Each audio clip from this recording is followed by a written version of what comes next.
I'm here with Ryan Houston from PRD Newcastle and Lake Mac. Thank you for jumping on a quick Zoom with me. Thanks, Stace. I just want to have a chat about Revenue New South Wales, and that when you purchase a home, sometimes you have to comply with certain requirements. So living in a house for a minimum of 6 months in the first 12, for example, for now. And that Revenue New South Wales do duty audits, and you have been one of the ones lucky enough to be audited by Revenue New South Wales to make sure that you complied with your obligations. This was obviously quite some time ago, but I just want to go through how important it is to make sure that if you are taking any concession benefits from being a first home owner, that you really do comply with what Revenue New South Wales have set out.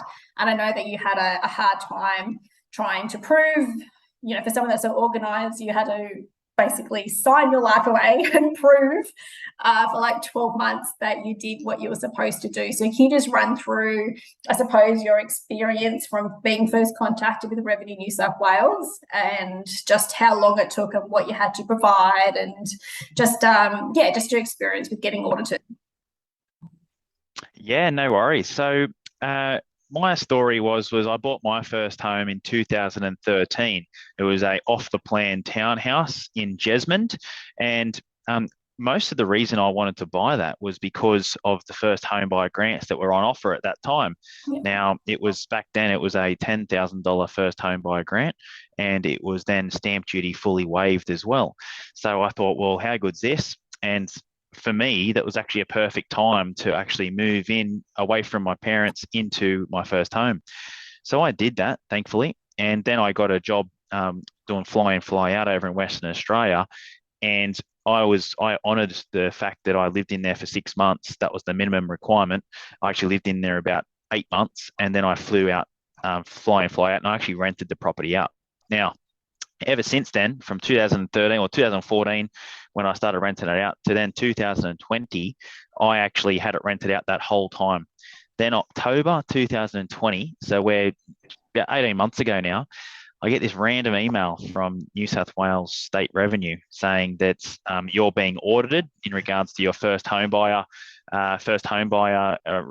what you did with your first home, and making sure that you actually did everything that was needed to do for your $10,000 in stamp duty. Now, immediately I had to call Mum. I went, Mum, do we still have all the information? Now, what the information they required, it was quite substantial, but they needed to know whether I changed the address. They needed to know if I had any history in regards to changing my electoral roll. That was a big one, electoral roll.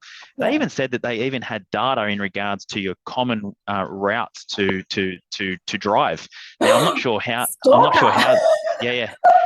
I'm not sure how that happened, but back then, I probably wasn't as organised as what I am now, and thankfully, my mum had all of these documentations in place. Now, it didn't just end there, where I had to submit all these docs to the Revenue for them to audit. Then they called me and interviewed me, and thankfully, I was fine, and I was truthfully done everything to the book. But the fines and the actual issues that you do have off the back of that, if you do not follow the procedures, and I often get people now that I'm in real estate saying, oh, do you think I'd be able to just get by and all this? My advice would be not even to try. There's people out there who are doing this full time for the government. I would follow the rules. It's a beautiful, beautiful gesture that you're getting, stamp duty exempt, and also a first home grant. I would definitely be following the rules. Yeah, and as you said, like yours was a while ago, and it was some time from when you first brought to you getting audited. And as you said, like they had tracking on you that you had no idea. Let's not go into the legalities of that, whether they're able to do that or not. But it's just, so it might seem like an awesome idea to get. And there's a lot of savings involved. Like I know when we first bought our house, I was in law, but I wasn't doing this type of law. I was doing like commercial and M&A and type stuff. So I know I probably would have struggled. I know we changed our addresses and stuff because we were renting at the time, and electoral roll is something I know that can kind of be like too hard, or changing address in general can be too hard basket sometimes, especially if you've got to set like a parent's house. But the money that you can get from the government is awesome if you're truly eligible for it, because as you said, they've got people out there like permanently auditing people, like this is their job.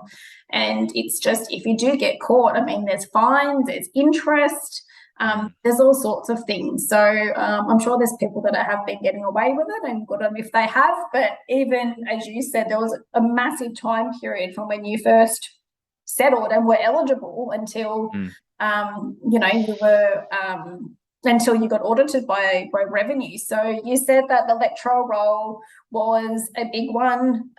You can change that online. Driver's license was probably another one. What other kind of documents did revenue ask of you to prove that that you did live in that property? Like, was it copies of bills and stuff, which you... Yes, water wasn't rates, for an organised mum, you might have been up the creek a little bit, maybe? That's it, yeah.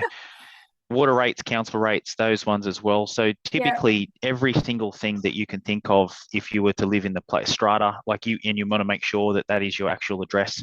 You don't want to be having someone else living in the place and then essentially paying bills from that address, or people getting bills from that address with a different name. So everything you can think of in regards to moving into a place, you make sure you do have it right.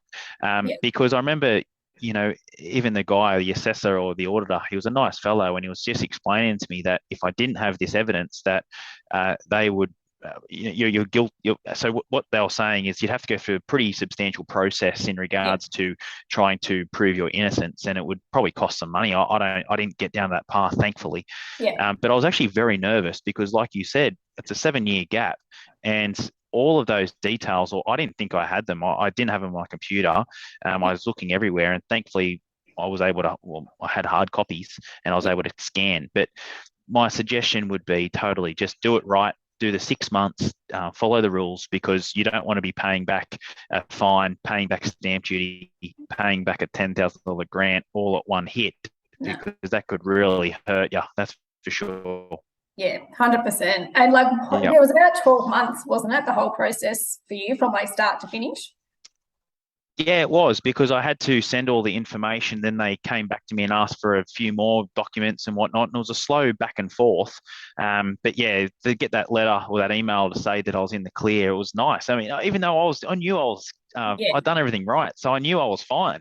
But for some reason, it makes you feel like you've done something wrong. But I had everything there. So, like, 2 big takeaways is just follow the rules, and 2, keep these documents in a nice folder on your computer or somewhere digitally where you can just quickly go and find them. They're going to be important always, and you'll ask your accountant or anyone like that. It's always good to have these files anyway.